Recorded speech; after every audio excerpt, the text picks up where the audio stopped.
मुलांच्या आवडीचा ब्रेड पकोडा कधी तुम्ही घरी बनवला का बरं? नक्कीच बनवला नसेल तर आज बनवा. नमस्कार, मी प्रीती खंडार रेसिपीजमध्ये तुमचं अगदी मनापासून स्वागत करते.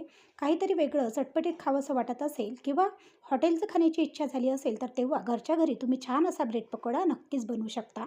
झटपट व सोप्या आणि साध्या पद्धतीने ब्रेड पकोडा घरच्या घरी कसा बनवायचा ते आजच्या व्हिडिओमध्ये पाहूया. तर चला व्हिडिओला सुरुवात करूया. ब्रेड पकोडा बनवण्यासाठी सर्वात आधी आपल्याला लागते ती आलूची चटणी. आणि आलूची चटणी बनवण्यासाठी बघा, मी गॅसवर एक पॅन गरम करायला ठेवलेला आहे. पॅन गरम झालं की त्याच्यामध्ये आपल्याला 4 ते 5 चम्मच एवढं खायचं तेल घालायचं आहे. तेल कडकडीत गरम झालं की अर्धा चम्मच एवढी मोहरी, अर्धा चम्मच एवढं जिरं आणि हिरवी चिरलेली मिरची आपल्याला याच्यामध्ये घालायची आहे. हे साहित्य तेलामध्ये घातल्यानंतर आता आपल्याला 1 चम्मच घ्यायचा आहे आणि चमच्याने त्याला अशा प्रकारे बघा परतवायचा आहे. आता मोठा असा बारीक चिरून घेतलेला आपल्याला कांदा याच्यामध्ये घालायचा आहे. कांदा आपल्याला थोडा भरपूर घालायचा आणि याच्यातच थोडी बारीक चिरून आपल्याला कोथिंबीरसुद्धा घालायची आहे. कोथिंबीर फोडणीमध्ये घातल्याने काय होतं की आपला जो पदार्थ असतो किंवा आपण कोणतीही रेसिपी बनवा त्याची चव आणखी दुप्पट तिप्पट वाढते. म्हणून फोडणीमध्ये कोथिंबीर तुम्ही नक्की टाकत जा. तर इथे तुम्ही बघू शकता या प्रकारे आपल्याला कांदा परतवून घेऊन कांदा तेलामध्ये छान असा होऊ द्यायचा आहे. तुम्ही बघू शकता कांद्याचा कलर इथे चेंज झालेला आहे. खूप चवीला चविष्ट असा हा ब्रेड पकोडा बनून तयार होतो. तुम्ही घरी नक्की एकदा बनवा. आता इथे कांदा आपला छान असा झाल्यानंतर अर्धा चम्मच तिखट, अर्धा चम्मच हळद, अर्धा चम्मच मीठ आणि अर्धा चम्मच एवढे धनेपूड आपल्याला फोडणीमध्ये घालून घ्यायचं आहे. आता फोडणीमध्ये सर्व साहित्य घातल्यानंतर आपल्याला एकदा चमच्याने याला परतवून घ्यायचं आहे आणि छान असं परतवल्यानंतर आता फोडणी इथे आपल्याला छान अशी होऊ द्यायची आहे. जोपर्यंत फोडणी छान होत नाही तोपर्यंत आपल्याला शिजवून घेऊन जो आपण बटाटा असा मॅश करून घेतलेला आहे तो याच्यामध्ये घालायचा नाही. जेव्हा फोडणी छान अशी होईल तेव्हाच आपल्याला हा जो बटाटा आहे तो याच्यामध्ये घालायचा आहे. तर इथे फोडणी छान अशी झालेली आहे आणि मी बटाटा शिजवून घेतलेला आहे आणि त्याला बारीक असा मॅश करून आता याच्यामध्ये घातलेला आहे. आता याला छान असं परतवून घ्यायचं आहे आणि परतवून घेतल्यानंतर याच्यावर झाकण ठेवून आपल्याला ही जी आलूची चटणी आहे ती छान अशी शिजू द्यायची आहे. आणि तुम्ही इथे बघू शकता आपली आलूची चटणी छान अशी शिजलेली आहे. आता आपल्याला आलूची चटणी शिजल्यानंतर याच्यामध्ये आपल्याला कोथिंबीर घालून घ्यायचं आहे. कोथिंबीर घालायचं आहे आणि एका बाजूला ही जी चटणी आहे ती थंडी करण्यासाठी ठेवायची आहे. चटणी छान अशी थंडी होईपर्यंत आपल्याला ब्रेड पकोड्यासाठी लागणारे ब्रेड व बेसन पीठ आपल्याला इथे भिजून घ्यायचं आहे. तर ब्रेड पकोड्यासाठी जे ब्रेड लागते ते आपण इथे नरम ब्रेड घेतलेले आहे. ब्रेड पकोड्यासाठी आपल्याला नरमच ब्रेड हवे असतात. तर इथे बघू शकता अशा प्रकारे मी ब्रेड इथे घेऊन घेतलेले आहे. आता हे जे ब्रेड आहे ते मधोमध आपल्याला त्रिकोणी आकारामध्ये कट करून घ्यायचे आहे. ब्रेड पकोडा बनवण्यासाठी आपल्याला हे जे ब्रेड आहे ते आपल्याला अशा प्रकारे बघा त्रिकोणी आकारामध्ये कट करून घ्यायचे आहे. अगदी व्हिडिओमध्ये मी जसं दाखवत आहे तसंच आपल्याला इथे करायचं आहे.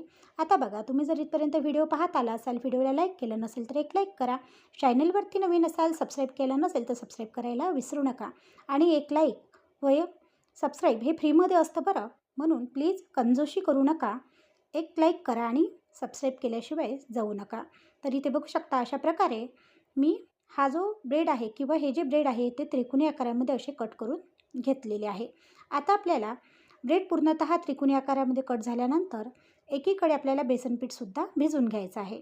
आपल्याला अशाच प्रकारचे ब्रेड इथे हवे आहे. ब्रेड पकोडा बनवण्यासाठी आपल्याला इथे लागणार आहे बेसन पीठ. तर इथे बघू शकता या प्रकारे मी 1 पाव असं इथे बेसन पीठ घेऊन घेणार आहे. तर माझे भरपूर असे ब्रेड पकोडे आहे म्हणून मी पावभर असं बेसन पीठ घेणार आहे. तुम्ही तुमच्या घरी किती ब्रेड पकोडे करता त्या हिशोबाने आपल्याला इथे बेसन घ्यायचं आहे. आता 1 पाव बेसन घेतल्यानंतर आपल्याला याच्यामध्ये काही मसाले ॲड करायचे आहे. 1 चम्मच एवढं तिखट, अर्धा चम्मच एवढं मीठ, अर्धा चम्मच एवढी हळद आणि अर्धा चम्मच एवढं धनेपूड आपल्याला याच्यामध्ये घेऊन घ्यायचं आहे. आता याच्यामध्ये थोडं थोडं पाणी घालायचं आहे आणि याचा एक घोळ बनवून घ्यायचा आहे. एकदम पातळ नाही किंवा एकदम घट्ट नाही, मध्यम असा घोळ आपल्याला इथे बेसनाचा लागणार आहे. थोडं थोडं पाणी घालत आपल्याला बेसन पीठ भिजवायचं आहे, नाहीतर इथे बेसनाचे गोळेसुद्धा बनण्याची शक्यता असते. तुम्ही इथे बघू शकता. याच्या आधी तुम्ही घरी अशा प्रकारचे ब्रेड पकोडे बनवले का मला कमेंट करून कळवायला विसरू नका. आणि तुम्ही इथे बघू शकता अशा प्रकारे मी छान असं बेसन पीठसुद्धा इथे भिजवून ठेवलेलं आहे.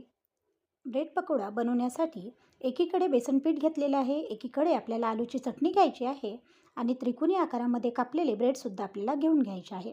आता आपल्याला त्रिकोणी आकारामध्ये ब्रेडचे जे आपण काप करून घेतलेले आहे त्याला अशा प्रकारे बघा दोन्ही साईजने आपल्याला अशा प्रकारे जी आलूची चटणी आपण बनवून घेतलेली आहे ती अशी लावून घ्यायची आहे आणि एकावर एक असं त्याला जोडून घ्यायचं आहे. तुम्ही बघू शकता ज्या पद्धतीने मी अगदी तुम्हाला व्हिडिओमध्ये दाखवत आहे त्या पद्धतीनेच आपल्याला हे सर्व काही इथे करायचं आहे. एकीकडे आपल्याला तेल गरम करायला ठेवायचं आहे आणि एकीकडे जे आपण ब्रेड कट करून घेतलेले आहे आणि त्याचे आपल्याला जेवढे पकोडे बनवायचे आहे तेवढे पकोड्यासाठी आपल्याला हे जे ब्रेड आहे ते तयार करून घ्यायचं आहे. तर तुम्ही इथे बघू शकता या प्रकारे मी जे ब्रेड आहे ते ब्रेड पकोड्यासाठी इथे तयार करून घेत आहे.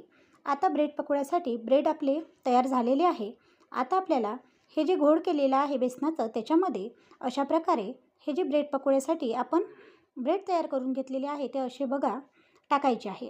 आणि एकीकडे तेल छान असं गरम झालं की आपल्याला अशा प्रकारे तेलाजवळ हा ब्रेड पकोडा घ्यायचा आहे आणि अशा प्रकारे बेसनाच्या घोळामध्ये याला टप करायचं आहे आणि कडकडीत गरम तेलामध्ये आपल्याला हे ब्रेड पकोडे सोडायचे आहे. अगदी ज्याप्रमाणे व्हिडिओमध्ये मी तुम्हाला दाखवत आहे अगदी त्या पद्धतीनेच आपल्याला सर्व काही करायचं आहे. खूपच चवीला चविष्ट असे ब्रेड पकोडे बनतात. हॉटेलमधले न आणता किंवा हॉटेलमध्ये जाऊन न खाता आपण घरच्या घरीसुद्धा असे छान असे ब्रेड पकोडे नक्कीच बनवू शकतो. आता आपल्याला हे जे ब्रेड पकोडे आहे ते अशा प्रकारे तळून घ्यायचे आहे. इथे आपल्याला गॅसचा पॉवर मध्यम ठेवायचा आहे. जेव्हा आपण पकोडे तेलामध्ये सोडतो तेव्हा आपल्याला मोठा पॉवर करायचा आहे आणि जेव्हा आपण दुसऱ्यांदा परतवून घेतो तेव्हा आपल्याला मात्र मध्यम करून आपल्याला हा ब्रेड पकोडा तळून घ्यायचा आहे. तर इथे तुम्ही बघू शकता या प्रकारे आपण जे पूर्ण काही ब्रेड पकोडे आहे ते इथे तळून घेणार आहे. खूपच चवीला चविष्ट असे ब्रेड पकोडे बनून तयार होतात. छान असा ब्राऊन कलर यायला सुरुवात झाली की समजायचं की आपला ब्रेड पकोडा इथे तळून झालेला आहे. आणि आता हे जे ब्रेड पकोडे आहे ते आपल्याला एका प्लेटमध्ये किंवा एका चाळणीमध्ये काढून घ्यायचे आहे. या प्रकारेच आपल्याला सर्व काही जे ब्रेड पकोडे आहे ते असे बघा तळून घ्यायचे आहे. ब्रेड पकोड्यासोबत छान अशी चमचमीत हिरवी मिरची खूपच चवीला चविष्ट लागते. हिरव्या मिरचीऐवजी तुम्ही टोमॅटो सॉससुद्धा इथे वापरू शकता. तर हिरवी मिरची तळण्यासाठी आपल्याला काय करायचं आहे तर हिरवी मिरची घ्यायची आणि त्याला मधोमध कट करायचं जेणेकरून आपली हिरवी मिरची जी आहे ती अशी उडल्या जाणार नाही आणि व्यवस्थित अशी तेलामध्ये तळल्या जाईल. तर तुम्ही इथे बघू शकता छान अशी हिरवी मिरची आणि इथे गरमागरम आपले ब्रेड पकोडेसुद्धा तयार आहे. खूपच चवीला चविष्ट असे हे ब्रेड पकोडे बनून तयार झालेले आहे. आजची ही रेसिपी तुम्हाला कशी वाटली कमेंट करून कळवायला विसरू नका. व्हिडिओ आवडल्यास चॅनल लाईक शेअर व सबस्क्राईब करायला सुद्धा विसरू नका. असेच नवनवीन व्हिडिओ पाहण्यासाठी प्रीती खंडार रेसिपीला सबस्क्राईब केलं नसेल तर नक्की सबस्क्राईब करा. धन्यवाद.